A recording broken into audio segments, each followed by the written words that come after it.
Imagine you're just sitting at your kitchen table, Right? you've got a hot cup of coffee, and you're reading the morning paper.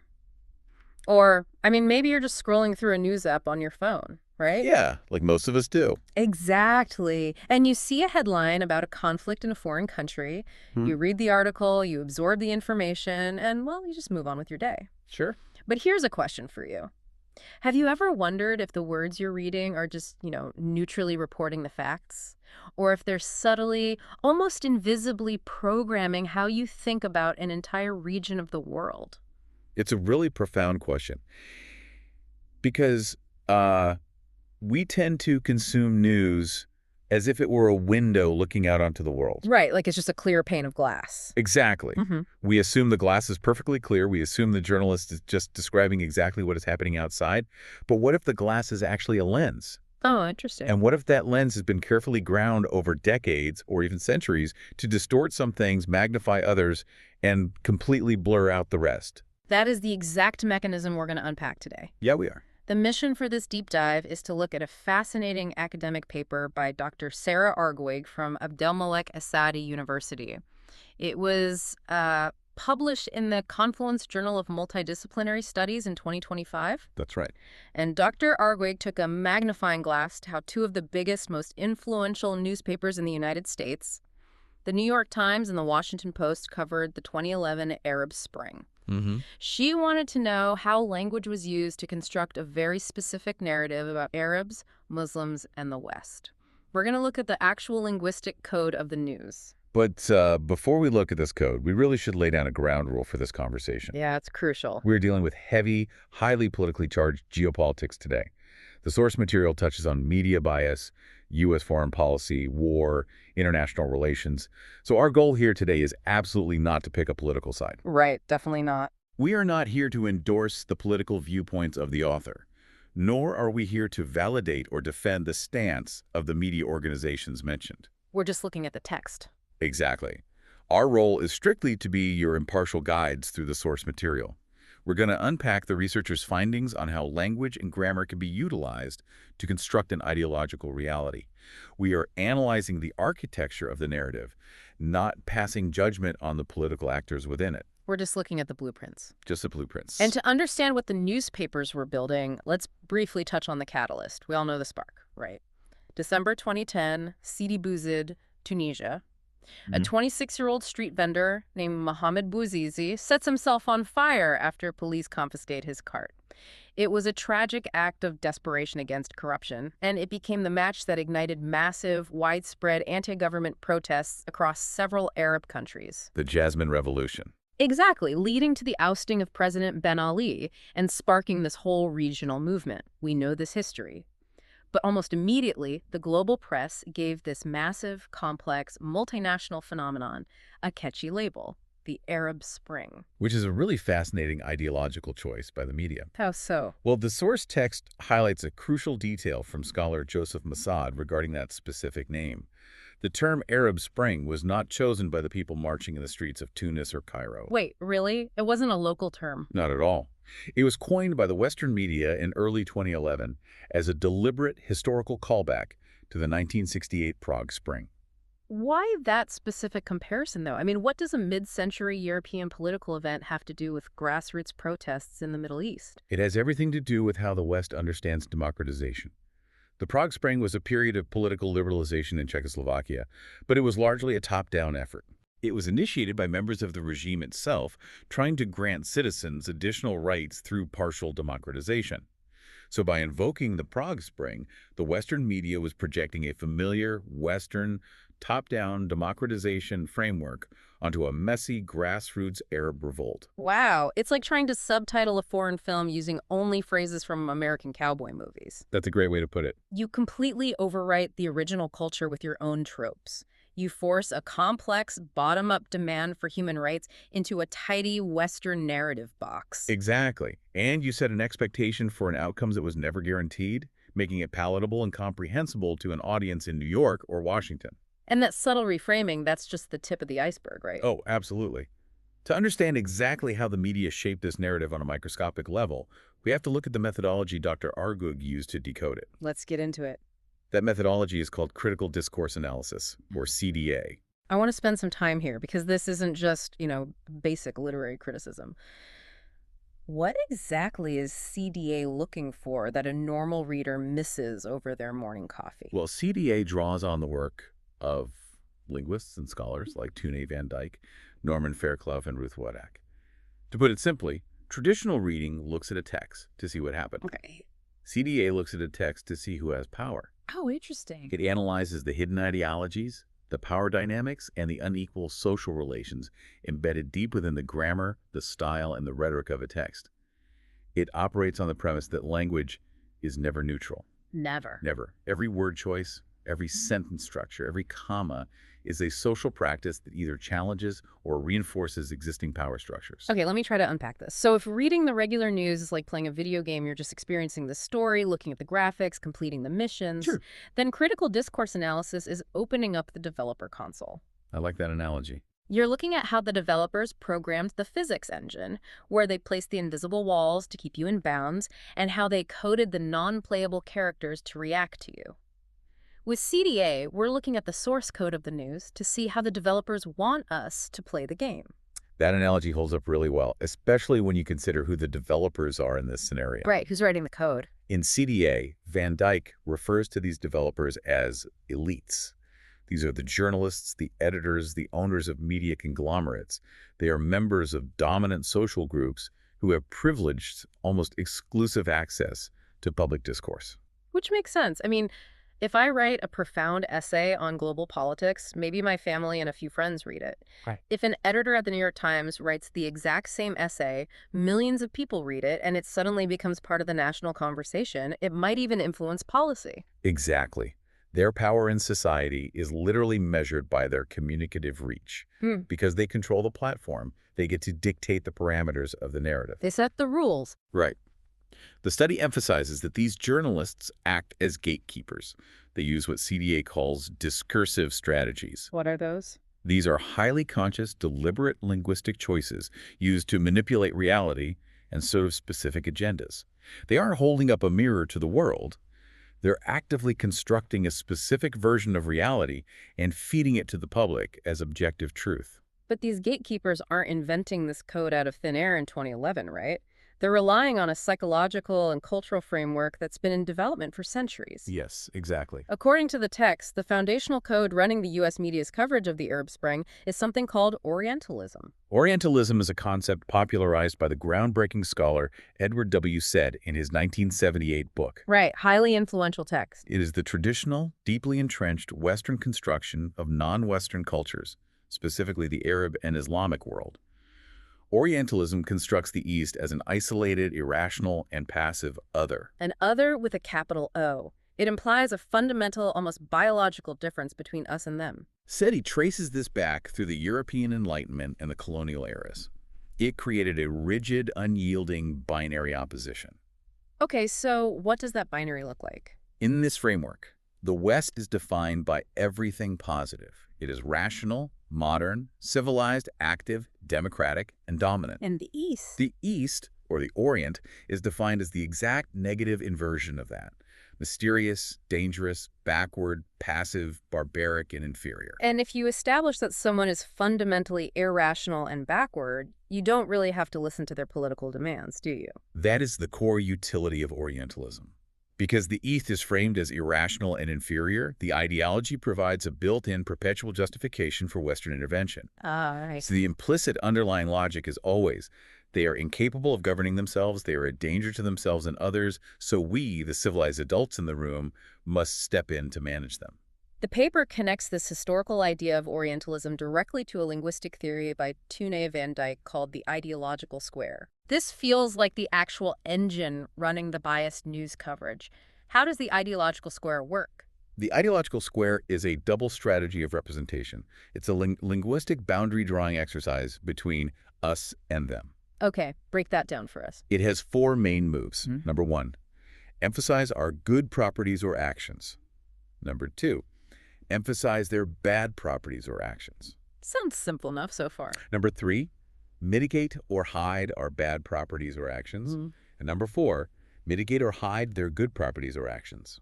Let's think about how we all do this on a micro level. Is this basically the psychology of sports fandom? Oh, that's a good way to look at it. Think about it. When you're watching your favorite team, your in-group, you highlight all their amazing, skillful plays. Right. If they commit a foul, you ignore it, or you make an excuse. You say the referee had a bad angle, or the player just slipped, or it was an honest mistake.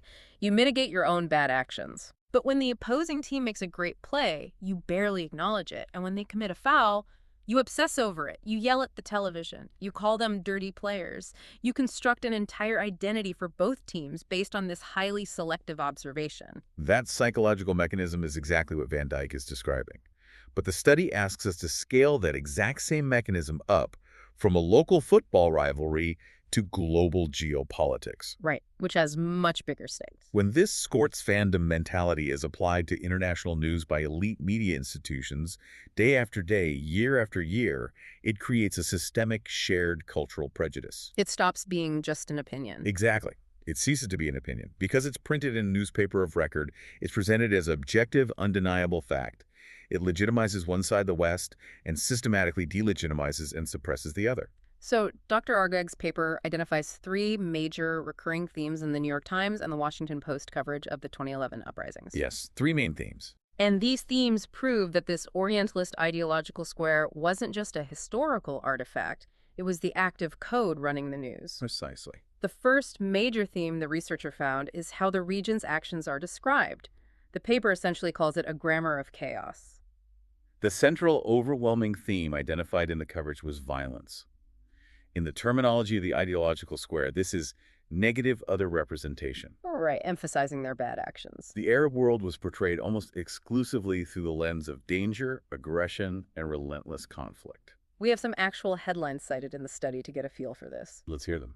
From the New York Times, surge in Syrian killings is reported before visit. Another one, if the Arab Spring turns ugly. And another, violent protests in Egypt pit thousands against police. It's just a constant barrage of aggression. And this is where we get into the micro-strategies of CDA. How does a journalist construct this feeling of overwhelming violence without explicitly saying these people are inherently violent? Yeah, how do they sneak it in? The first strategy the author points out is over-lexicalization, a concept from linguist Roger Fowler. Over-lexicalization. Yes. This occurs when journalists use an excessive number of synonymous words for a single preoccupation. The texts analyzed were absolutely flooded with words synonymous with aggression, fighting, forcefulness, and carnage. But why do that? I mean, if you're a reporter, why not just say there was a protest today? Why use 10 different visceral words for violence in a single paragraph? Because over-lexicalization creates a sense of what scholar Peter Thiel calls over-completeness. Over-completeness. Yeah.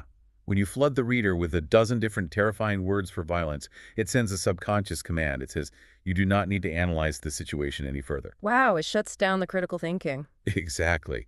The root cause of the protest doesn't matter. The political nuances, the economic grievances, the decades of systemic oppression, none of that matters. The sheer volume of violent vocabulary flattens a complex, decades-in-the-making political uprising into a simple, mindless riot.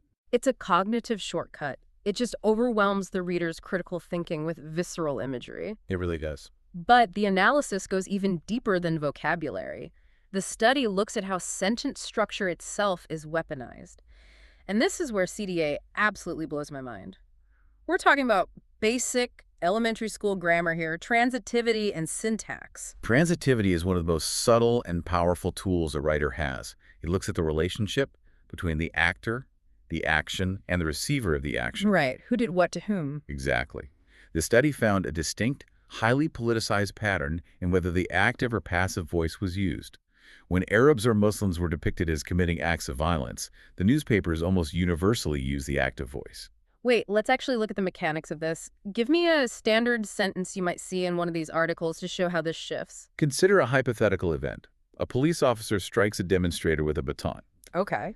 If a journalist wants to highlight the aggression of the police, they use the active voice. The police officer struck the demonstrator. Subject, verb, object. The police officer is the clear, active agent doing the striking. There's total accountability.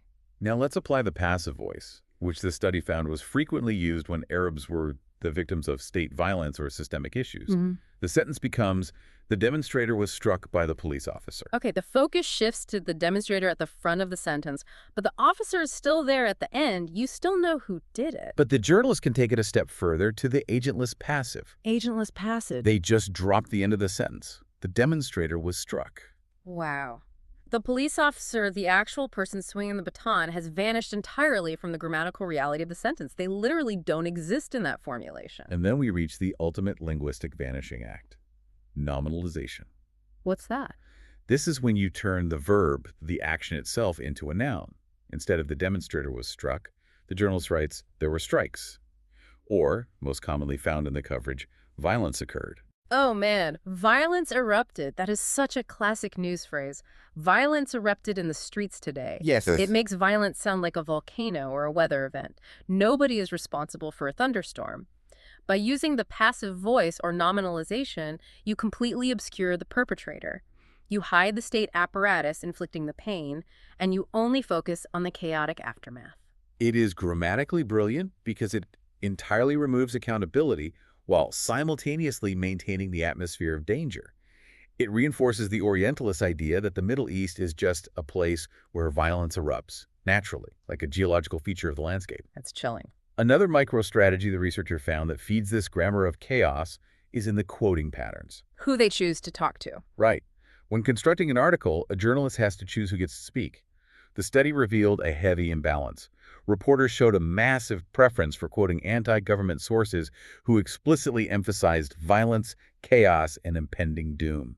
But here is the linguistic sleight of hand playing out right in front of us. What does this all mean for someone trying to stay informed? Well, think about the cumulative effect. Right. The real danger of repeatedly labeling a specific group of people as inherently violent, using the active voice for their alleged crimes, the passive voice for their suffering, flooding the text with violent synonyms, and only quoting voices that amplify chaos, is that it bypasses our critical faculties. It does. It stops being a report of a singular event and solidifies into a fixed cultural identity. You, the reader, start to think, well, of course there's violence there. That's just what those people do. And cementing that fixed cultural identity is the primary function of negative other representation. But portraying physical violence is only one half of the strategy. There's more. Yes. The second major theme the researcher identified shifts the focus from physical danger to ideological danger. So if the linguistic code is designed to paint the Arab world as a chaotic, burning house, it also has to define the nature of the fire. The media coverage didn't just portray the Arab Spring as violently chaotic. It specifically portrayed Islam itself as a looming existential threat. Let's look at the mood set by the headlines for Theme 2. Read a few for us. From the New York Times, the vacuum after Gaddafi. From the Washington Post, Egypt's uprising stirs fears of persecution of minority Coptic Christians. And a very direct one from the Post, U.S. must take sides to keep the Arab Spring from Islamist takeover. The linguistic strategy at play here is generalization, intricately combined with exclusion. Generalization and exclusion. The media would frequently take the horrific, highly specific crimes of localized terrorist groups like Al-Qaeda and linguistically generalize those attributes to the entire, vastly diverse Muslim population. Right. Through constant semantic association in the text, the word Muslim or Islamist becomes inextricably linked in the reader's mind with terms like extremism, fundamentalism, and terrorism. It's guilt by linguistic proximity. If you read the word Islam and the word terrorism in the same paragraph 100 times over a year, your brain eventually just wires them together. Yes, the association becomes automatic. You don't even need the journalist to make the explicit argument anymore. Your neural pathways do the work for them. Exactly. But the study points out something even more insidious than what was printed on the page. It points out what was missing entirely. The researcher draws heavily on scholar Thomas Huckin's concept of manipulative silences. Manipulative silences? In Critical Discourse Analysis, what is deliberately left unsaid can be far more ideological than what is explicitly stated. The study found a glaring systemic omission across the coverage. What was missing? The voices of actual Islamists, or average Muslims, defending themselves against these accusations of inherent extremism were practically non-existent. Think about it like a high-stakes courtroom drama. Imagine watching a trial on television, but the defense attorney has been gagged by the judge for the entire proceeding. That's a great image. The jury only ever hears the prosecution's opening statement, the prosecution's witnesses, the prosecution's closing arguments. That is a manipulative silence. It's highly effective precisely because the reader, like the jury, rarely stops to notice what isn't there. You can't argue with a counterpoint that was never allowed to be articulated. That captures the dynamic perfectly. Hmm. And to compound that structural silence, the study noted that almost all the sources quoted to discuss the threat of Islam were Western officials or Western analysts. Western sources defining an Eastern reality. Yes. In CDA, this practice is called intertextuality. Intertextuality. It's the way a writer brings outside voices and other texts into their own writing to bolster their claims. By exclusively using Western voices to define the Islamic threat, the newspapers grant factuality and authenticity to Western anxieties. They make it seem objective. Right. It signals to the reader, look, the serious experts in Washington agree with our framing. Meanwhile, it entirely disempowers the marginalized group, denying them the basic human right to self-representation. Let's zoom out and look at Van Dijk's ideological square again. Okay. We've covered the negative other representation thoroughly. The outgroup Arabs and Muslims has been painted through intense over-lexicalization, manipulative silence, and grammatical vanishing acts as violent, chaotic, and fundamentally threatening. Emphasizing their bad traits. Right. But a square has multiple sides. If the narrative requires a villain or a helpless victim, it also requires a hero. If the burning house is established, where are the firefighters? How does the U.S. media paint the West in all of this? That dynamic is exactly what drives the third theme identified by Dr. Rguig, the savior narrative and positive self-representation. Positive self-representation. Yes. When the focus of the articles shifts from the smoke-filled Arab streets to the air-conditioned rooms of Washington or NATO headquarters, the language transforms completely. The code shifts. Let's hear some of these headlines. The headlines go from surging killings to things like this from the Washington Post. Clinton credited with key role in success of NATO airstrikes. Or, White House presses Egypt's leaders to speed up reforms. The tone is completely different. The tone shift is staggering. It goes from apocalyptic to managerial in a single-page turn. It's a textbook execution of the ideological square. Remember how we discussed transitivity and syntax earlier? Yeah, the active and passive voice. How Arabs were placed in the passive voice when they were victims, or entirely deleted from the sentence? Well, when Western officials enter the narrative, they are immediately placed in the first position of active clauses. Subject, verb, object again. Exactly.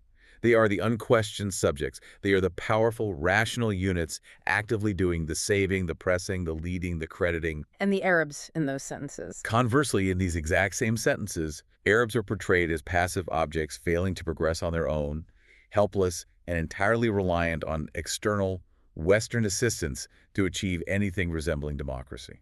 The implication is clear. We must save them from themselves because they clearly can't do it. That's the Orientalist message. And to make that pill easier to swallow for a domestic audience, the study shows the media relies heavily on metaphor and euphemism. They use metaphors to personalize the U.S. administration. It makes the government seem like a concerned parent stepping in to break up a fight between unruly children. Yes, paternalistic. It activates the reader's emotions, making them feel proud, benevolent, and protective. And euphemism is deployed specifically to sanitize Western violence, because the West does commit violence. Right. NATO was bombing targets. Exactly. But when NATO forces drop bombs on a sovereign nation, the media does not use the grammar of chaos they reserve for Arab protesters. They don't use over-lexicalization of terrifying words. Instead, military bombings are smoothly repackaged and softened into humanitarian interventions, a campaign to track down missiles or part of a just war. The researcher brings in a quote from the preface of Edward Said's Orientalism that I think zeroes in on this exact hypocrisy. It's a powerful quote. Said wrote that every single empire in history claims that its circumstances are special, that it has a noble, unique mission to civilize the world, and that it only ever uses force as an absolute last resort. And to back up this grand illusion, Said notes, there is always a chorus of willing intellectuals ready to sing calming words about altruistic empires. In the context of this specific study, the New York Times and the Washington Post function as that chorus of willing intellectuals. They're singing the calming words. They provide the calming vocabulary that makes imperial intervention palatable, even noble, to the domestic public. But hold on, let me push back on this a little bit. Sure. If you're a reader reading the paper in 2011, you know NATO is actually dropping literal bombs in Libya. You know people are dying. You can't just euphemize a massive explosion out of existence. How does the media reconcile the visceral, physical reality of Western military violence with this heroic, clean savior narrative? How do they hide the bodies? That contradiction is managed through a technique called denarrativizing. Denarrativizing. The study found a stark contrast in storytelling methods. When describing Arab-on-Arab violence, the newspapers provided highly detailed, emotionally gripping, straightforward narratives. Right. They focused on the blood, the grief, the individual tragedy, the screaming mothers. But they took the exact opposite approach for NATO violence. When NATO bombed a target, the reporting was entirely denarrativized. It was kept vague, abstract, and heavily statistical. Ah, I see. So instead of a heartbreaking story about a local family whose house was destroyed by a stray missile, you get a sterile Pentagon briefing printed in the paper saying, NATO forces conducted 40 sorties today, neutralizing 15 strategic assets and degrading enemy infrastructure. Exactly. It sounds like an accounting report, not a war zone. Precisely. By stripping the human narrative away from Western actions, the media removes the emotional weight and the moral culpability. The human element is gone. The violence becomes clinical, necessary, and sterile. The reader feels no empathy for a neutralized asset the way they do for a grieving mother. It is a masterful use of language to shape emotional response. So we've seen an arsenal of linguistic tools now. Over-lexicalization, active versus passive voice, nominalization, manipulative silence, intertextuality, euphemism, and denarrativizing. It's a massive toolkit. But applying these tricks effectively requires a massive sustained amount of coverage. You need a constant stream of articles to build and maintain these realities in the reader's mind. But the paper reveals something shocking regarding the volume of this coverage. Yes, the discrepancies are huge. This intense, focused spotlight wasn't applied evenly across the Middle East during the Arab Spring. Some countries got front page, above-the-fold coverage every single day, and others were practically ghost towns in the news cycle. Why the massive discrepancy? This brings us to the final and perhaps most critical piece of Dr. Rguig's analysis: the invisible hand of U.S. foreign policy. The underlying motive. The researcher discovered a direct, undeniable correlation. The volume and the tone of the media coverage were heavily skewed to align almost perfectly with U.S. geopolitical interests and the White House agenda. The media did not cover the Arab Spring objectively as a sprawling regional phenomenon. They covered it selectively as a matter of state interest. Let's test that theory. If the rule is that the media amplifies chaos to justify intervention against adversaries, how did the coverage of explicit U.S. enemies look? Countries whose regimes were considered adversarial to the United States, specifically Syria and Libya, received massive, disproportionate amounts of coverage.